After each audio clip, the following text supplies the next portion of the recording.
Boa tarde, meus queridos ouvintes, louvado seja o nome do Senhor. Hoje, meus irmãos, é 30 de março de 2024, né? Sábado Santo, conhecido também como Sábado de Aleluia. Em Guaçucê são 14 horas e você sintonizou a Rádio JC Guaçucê, a rádio da família. E esse é o nosso programa católico Conhecendo a Igreja. Já deixo aqui o meu abraço a você que sintonizou. Seja bem-vindo ao nosso programa. Sou a Márcia Cândido e convido você a ficar conosco até às 15 horas. Hoje nós temos como tema a profissão da fé cristã.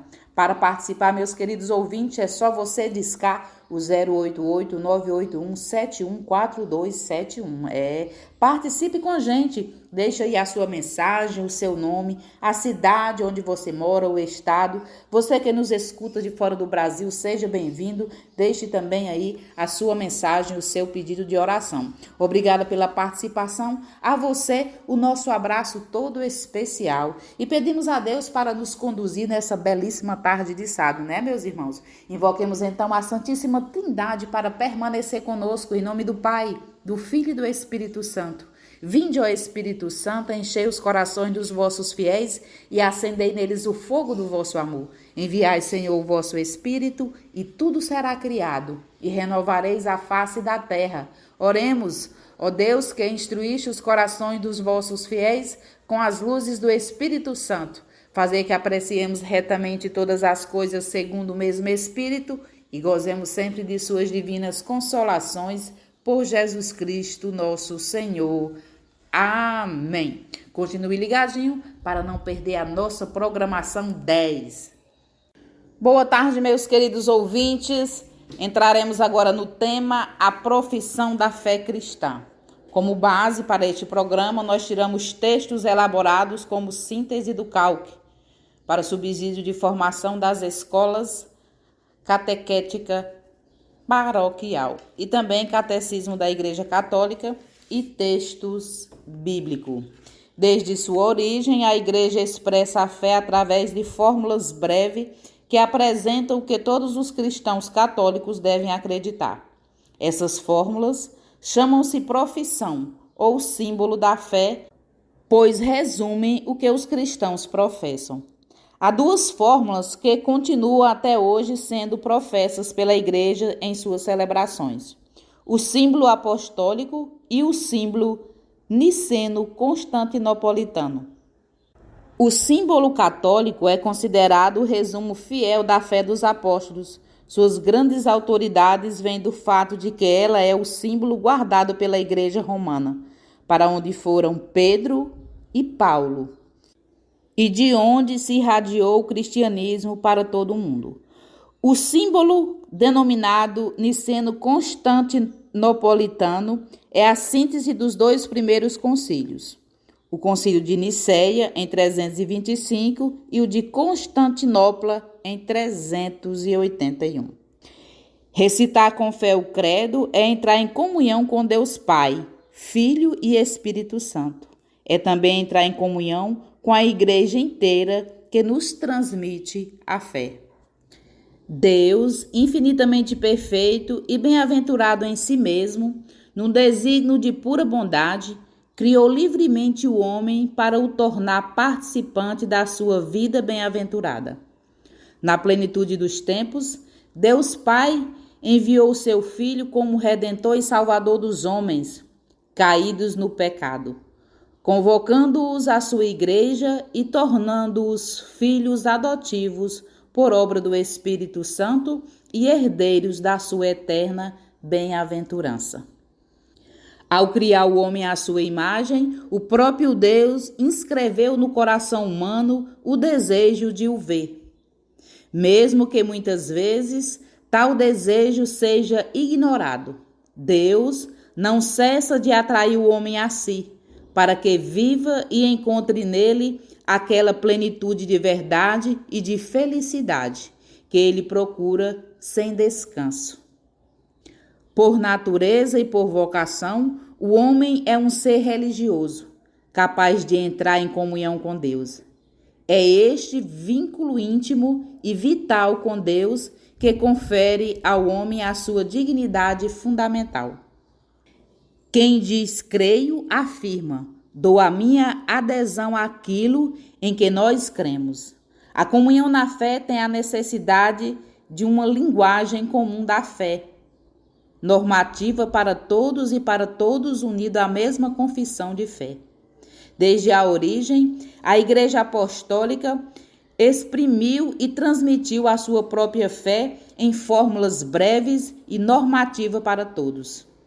Mas bem cedo, a Igreja quis também recolher o essencial da sua fé em resumos orgânicos e articulados, destinados, sobretudo, aos candidatos ao batismo. Esta síntese da fé não foi feita segundo as opiniões humanas, mas recolheu-se a toda Escritura o que nela há de mais importante para apresentar na íntegra aquilo e só aquilo que a fé ensina.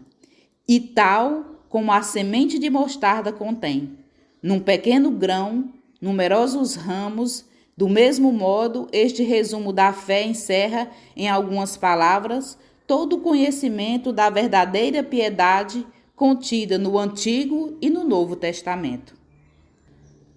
A esta síntese da fé chamamos-lhes profissões de fé, porque resumem a fé professada pelos cristãos. Chamamos-lhes credo, pelo fato de elas normalmente começarem pela palavra creio. Igualmente lhes chamamos símbolos da fé. A palavra símbolo significa a metade de um objeto partido, por exemplo, um selo, que se apresenta como um sinal de identificação. As duas partes eram justapostas para verificar a identificação do portador. O símbolo da fé é, pois, um sinal de identificação de uma comunhão entre os crentes. Símbolo também significa resumo, coletânea ou sumário. O símbolo da fé é o sumário das principais verdades da fé. Por isso serve de ponto de referência primário e fundamental catequese. A primeira profissão de fé faz-se por ocasião do batismo. O símbolo da fé é, antes de mais nada, o símbolo batismal. E uma vez que o batismo é conferido, em nome do Pai, do Filho e do Espírito Santo, as verdades da fé professada por ocasião do batismo articulam-se segundo a sua referência às três pessoas da Santíssima Trindade. O símbolo divide-se, portanto, em três partes. Na primeira, trata da primeira pessoa divina e da obra admirável da criação. Na segunda, da segunda pessoa divina e do ministério da redenção dos homens. Na terceira, da terceira pessoa divina, fonte e princípio da nossa santificação. São estes os três capítulos do nosso selo batismal. Segundo uma antiga tradição, já atestada por Santo Ambrósio, é costume enumerar 12 artigos do credo, simbolizado com o número dos 12 apóstolos, o conjunto da fé apostólica. Foram numerosas ao longo dos séculos e correspondem sempre às necessidades das diferentes épocas, as profissões ou símbolo da fé. Os símbolos das diferentes igrejas apostólicas e antigas, o símbolo quincunque, chamado de Santo Anastácio, as profissões de fé de certos concílios, Toledo 9, Latrão 10, Leão 11, Trento 12, ou de certos papas como a Fides Damase 13, ou o Credo do Povo de Deus, de Paulo VI, em 1968. Nenhum dos símbolos dos diferentes períodos da vida da Igreja pode ser considerado ultrapassado ou inútil. Todos nos ajudam a abraçar e a aprofundar hoje a fé de sempre, através dos diversos resumos que nela se fizeram. Entre todos os símbolos da fé, há dois que têm um lugar muito especial na vida da Igreja. O símbolo dos apóstolos, assim chamado porque se considera, com justa razão, o resumo fiel da fé dos apóstolos. É o antigo símbolo batismal da Igreja de Roma. A sua grande autoridade vem-lhe deste fato. é o símbolo adaptado pela Igreja Romana, aquela em que Pedro, o primeiro dos apóstolos, teve a sua cátedra e para a qual ele trouxe a expressão da fé comum. O símbolo dito de Niceia Constantinopla teve a sua grande autoridade ao fato de ser proveniente desses dois primeiros concílios ecumênicos, dos anos de 325 e 381. Ainda hoje continua a ser comum a todas as grandes igrejas do Oriente e do Ocidente. A exposição da fé que vamos fazer seguirá o símbolo dos apóstolos, que constitui, por assim dizer, o mais antigo catecismo romano. Entretanto, a nossa exposição será completada por constantes referências ao símbolo niceno-constantinopolitano, muitas vezes mais explícito e pormenorizado.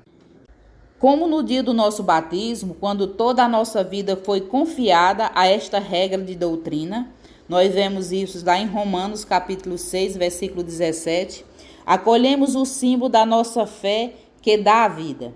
Recitar com fé o credo é entrar em comunhão com Deus Pai, Filho e Espírito Santo.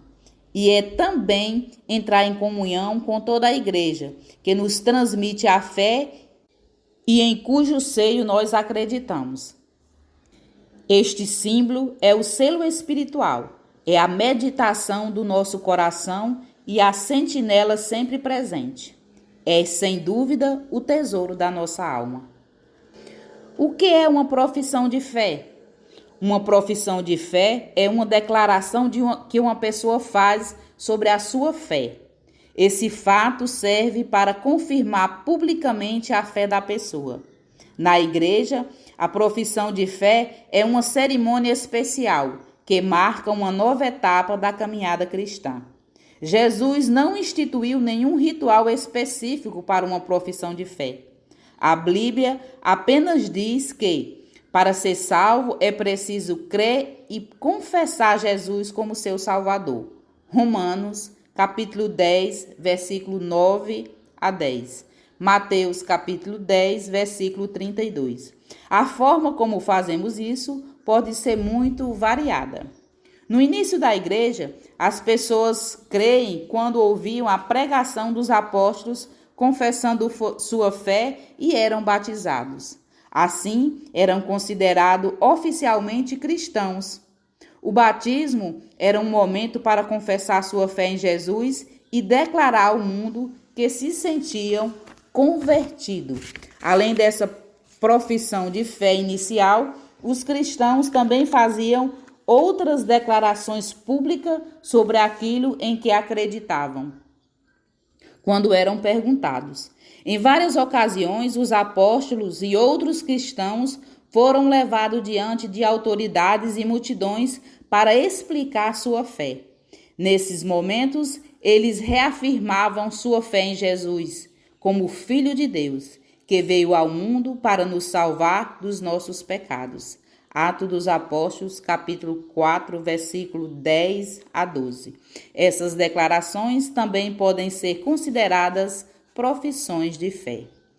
O objetivo principal de uma profissão de fé na Bíblia era deixar claro aquilo em que os cristãos acreditavam. Eles não tinham textos oficiais como uma profissão de fé, igual a todos, mas todos tinham uma coisa em comum: a declaração que Jesus é o Salvador do mundo e que morreu e ressuscitou para nos salvar. Quando professamos nossa fé, começamos dizendo eu creio ou nós cremos. Por isso, antes de expor a fé da igreja tal como é confessada no credo, celebrada na liturgia e vivida na prática dos mandamentos e na oração, perguntemo-nos o que significa crer. A fé é a resposta do homem a Deus que se revela e a ele se doa, trazendo ao mesmo tempo uma luz superabundante ao homem em busca do sentido útil de sua vida. Por isso, vamos considerar primeiro em busca do homem, em seguida a revelação divina, pela qual Deus se apresenta ao homem, e, finalmente, a resposta da fé. O desejo de Deus está inscrito no coração do homem, já que o homem é criado por Deus e para Deus. E Deus não cessa de atrair o homem a si. E somente em Deus o homem há de encontrar a verdade e a felicidade que não cessa de procurar. O aspecto mais sublime da dignidade humana está nesta vocação do homem à comunhão com Deus. Este convite que Deus dirige ao homem de dialogar com ele começa com a existência humana. Pois se o homem existe, é porque Deus o criou por amor, e por amor não cessa de dar-lhe o ser. E o homem só vive plenamente, segundo a verdade, se reconhecer livremente este amor e de se entregar ao seu Criador. Em sua história e até os dias de hoje, os homens têm expressado de múltiplas maneiras sua busca de Deus por meio de suas crenças e de seus comportamentos religiosos, orações, sacrifícios, cultos, meditações e etc. Apesar das ambiguidades que podem comportar, estas formas de expressão são tão universais que o homem pode ser chamado de um ser religioso. De um só homem, Deus fez toda a raça humana para habitar sobre toda a face da terra, fixando os tempos anteriores determinados e os limites do seu habitat. Tudo isso para que procurassem a divindade e mesmo às cegas se esforçassem por encontrar, embora ele não esteja longe de cada um de nós, pois nele vivemos, nos movemos e nos existimos. Atos, capítulo 17, versículo 23 a 28. Mas esta união íntima e vital com Deus pode ser esquecida, ignorada e até rejeitada explicitamente pelo homem. Tais atitudes podem ter origem muitas diversas. A revolta contra o mal no mundo, a ignorância ou a indiferença religiosa, as preocupações com as coisas do mundo e com as riquezas, o mau exemplo dos crentes, as correntes de pensamento hostis à religião e, finalmente, essa atitude do homem pecador que, por medo, se esconde diante de Deus e foge diante do seu chamado. Alegrem-se o coração dos homens que buscam o Senhor. Salmo 105, versículo 3. Se o homem pode esquecer ou rejeitar a Deus, este, de sua parte, não cessa de chamar todo homem a procurá-lo, para que viva e encontre a sua felicidade. Mas esta busca exige do homem todo o esforço da sua inteligência, a retidão de sua vontade, um coração reto e um testemunho dos outros que o ensinam a procurar a Deus. Vós sois grande, Senhor, e altamente digno de louvor. Grande é o vosso poder e a vossa sabedoria não tem medida. E o homem, pequena parcela da vossa criação, pretende louvar-vos. Precisamente o homem que, vestido de sua condição mortal, traz em si o testemunho do seu pecado e de que resistes aos soberbos. A despeito de tudo, o homem, pequena parcela da vossa criação, quer louvar-vos. Vós mesmos o citais a isto, fazendo com que ele encontre suas delícias do vosso louvor, porque nos fizeste para vós, e o nosso coração não descansa enquanto não repousar em vós. Bom, meus irmãos, faremos agora um pequeno intervalo, mas continue sintonizado, a gente volta já já. Bom, meus irmãos, estamos de volta de nosso pequeno intervalo. O homem é a imagem de Deus, chamado a conhecer e a amar a Deus. O homem procura a Deus, descobre certas vias para ascender ao conhecimento de Deus. Chamamos-as também de provas existenciais. A Santa Igreja, nossa mãe, sustenta e ensina que Deus, princípio e fim de todas as coisas, pode ser conhecido com certeza pela luz natural da razão humana a partir das coisas criadas. Sem esta capacidade, o homem não pode acolher a revelação de Deus. O homem não tem esta capacidade por ser criado à imagem de Deus. Catecismo da Igreja Católica. Todavia, nas condições históricas que se encontra, o homem enfrenta muitas dificuldades para conhecer a Deus apenas com a luz de sua razão.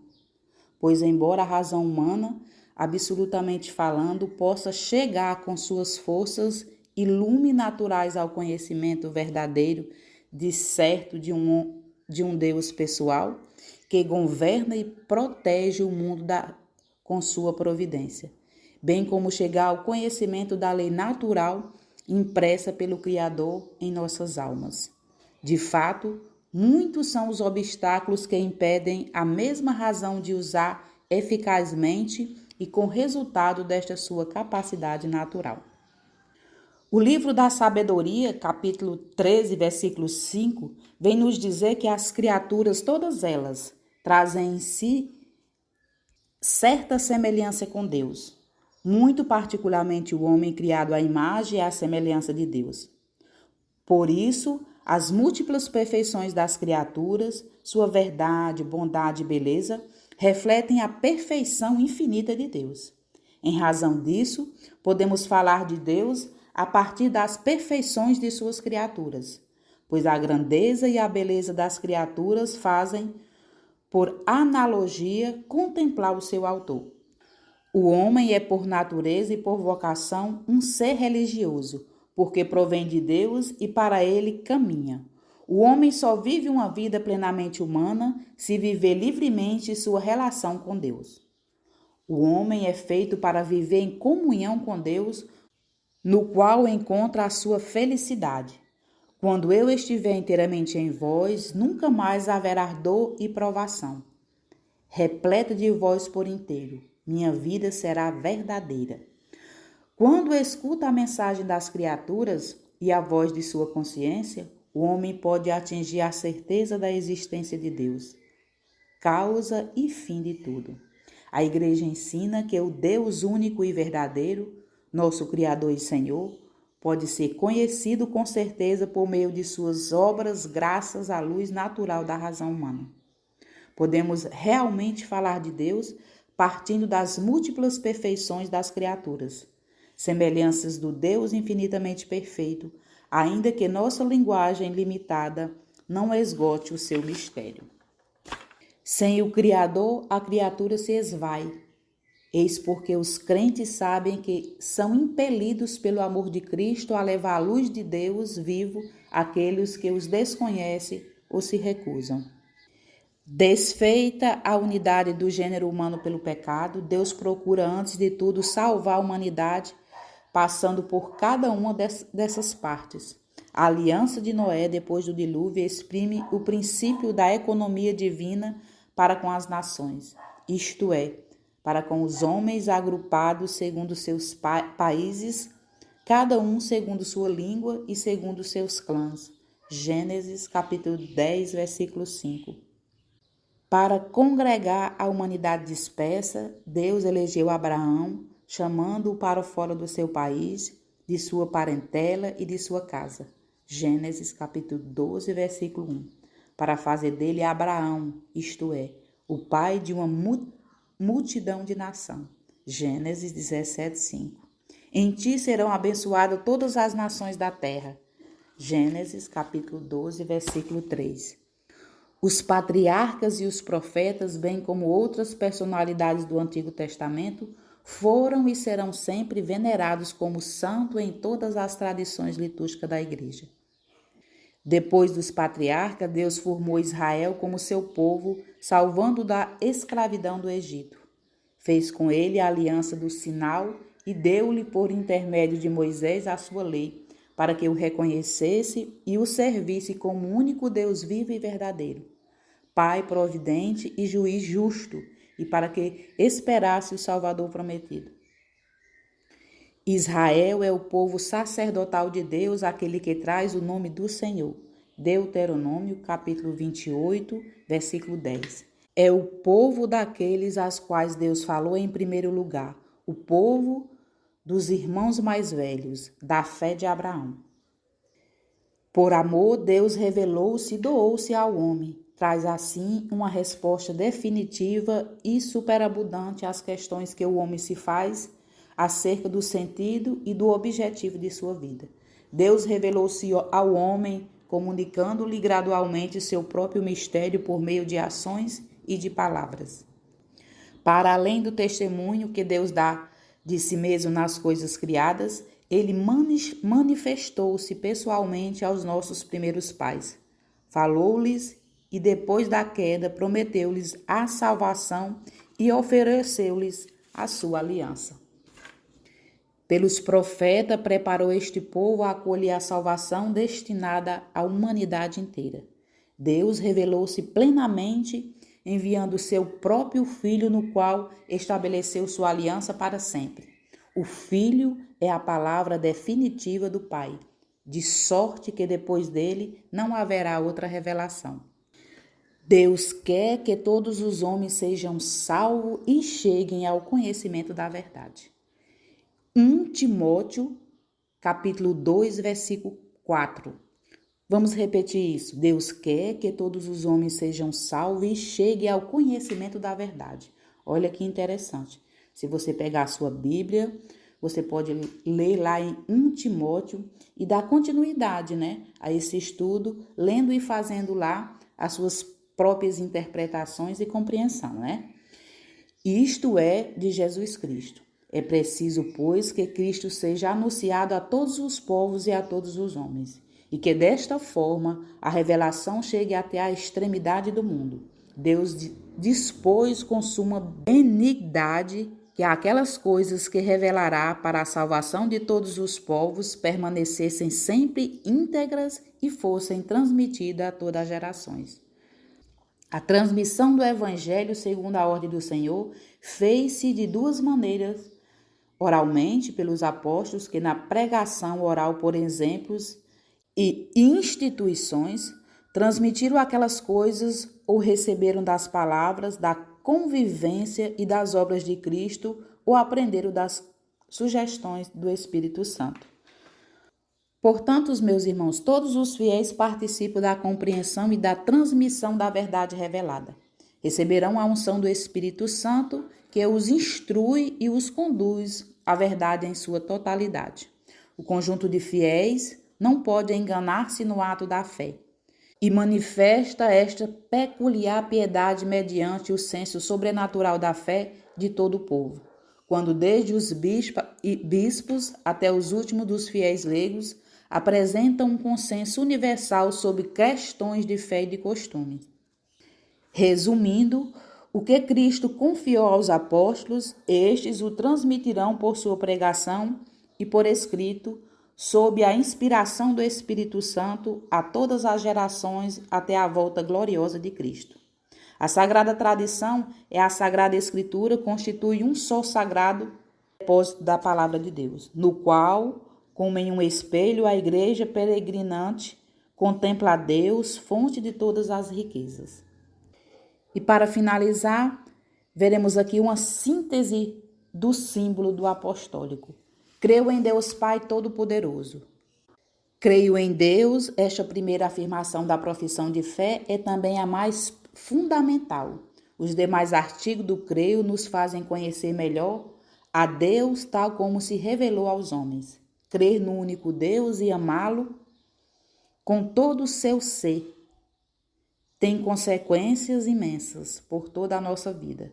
Significa, meus irmãos, conhecer a grandeza e a majestade de Deus, viver em ação de graça, reconhecer a dignidade de todos os homens, pois são criados à imagem e à semelhança de Deus. Gênesis, capítulo 1, versículo 27. Creio em Jesus Cristo, seu único Filho, nosso Senhor. Conhecemos a resposta de Jesus. A obra de Deus é esta: crê naquele que ele enviou. João, capítulo 6, versículo 29. Por isso, crer em Jesus Cristo é o caminho para se poder chegar à salvação. Concebido pelo poder do Espírito Santo e nasceu da Virgem Maria. Jesus se encarnou pelo poder do Espírito Santo no ventre de uma mulher, isto é, por uma intervenção divina e não de um homem. Por isso, ele é divino e é o Filho de Deus. O qual que nos diz que é o Espírito Santo, que é o Senhor, que dá a vida, é enviado para santificar o seio da Virgem e para fecundá-la pelo poder do divino. Calque 485. Padeceu sob Pôncio Pilatos, foi crucificado, morto e sepultado.